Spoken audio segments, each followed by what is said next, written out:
Khamenei यांच्यानंतर इराणचे नेतृत्व कोण करणार? इराणचे सर्वोच्च नेते आयातुल्ला अली खामेनी यांच्या निधनानंतर सीबीएसच्या एका पत्रकारानं अमेरिकेचे राष्ट्राध्यक्ष डोनाल्ड ट्रम्प यांना विचारलं, सध्या इराणची सूत्र कोणाच्या हाती आहेत? त्यावर ट्रम्प म्हणाले, मला नक्की माहीत आहे कोण आहेत, पण मी सांगू शकत नाही. ट्रम्प नक्की कोणाबद्दल बोलत होते हे त्यांनाच ठाऊक. पण आता आपण जाणून घेऊयात की नवा सर्वोच्च नेता कसा निवडला जाईल आणि या शर्यतीत कोणकोणते नावं आहेत.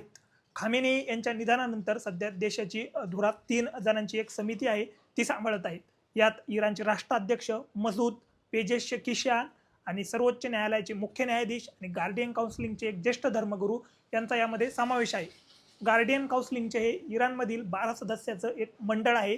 निवडणूक प्रक्रिया असो, कायद्यातील बदल असो, इराणच्या संसदेतून जे काही जातं ते या सर्व गोष्टी या मंडळाच्याच हाताखालून जात असतात.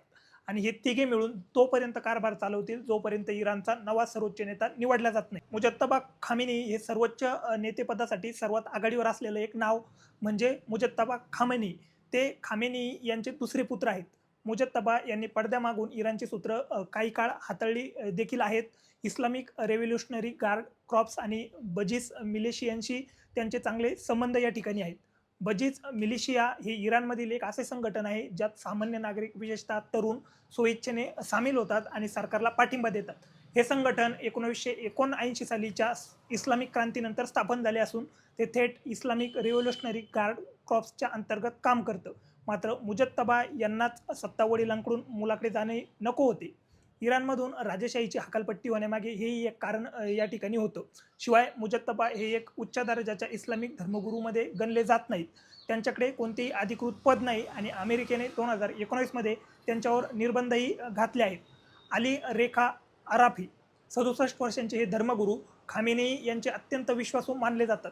ते सध्या असेंब्ली ऑफ एक्सपर्ट्सचे उपाध्यक्ष आहेत आणि पूर्वी गार्डियन काउन्सिलिंगचे सदस्यही राहिलेले आहेत. असेंब्ली ऑफ एक्सपर्ट हे इराणमधील सर्वोच्च नेता निवडण्याचं काम करतं.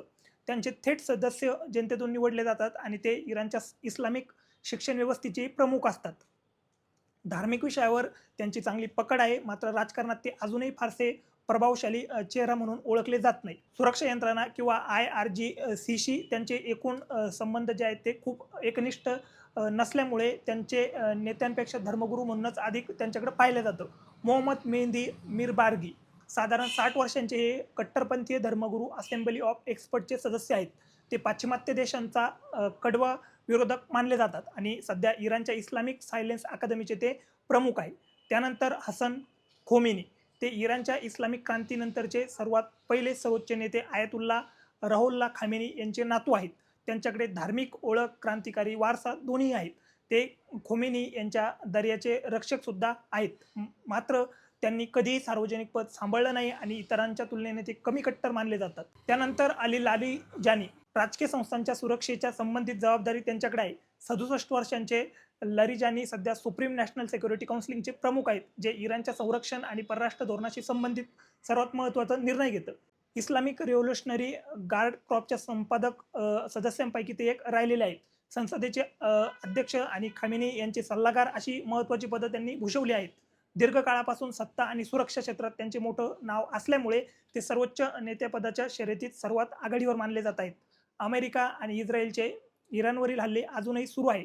राष्ट्राध्यक्ष ट्रम्प यांनी 28 फेब्रुवारी रोजी सांगितलं की इराणचे नेतृत्व करण्यासाठी काही चांगले उमेदवार उपलब्ध आहेत, मात्र नक्की कोण हे त्यांनी स्पष्ट केलं नाही.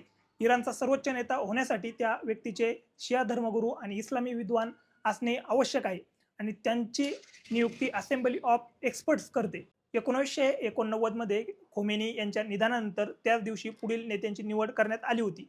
मात्र आता अमेरिका आणि इस्रायलच्या हल्ल्यामध्ये हे सारे कसे आणि कुठे होणार हीच इराण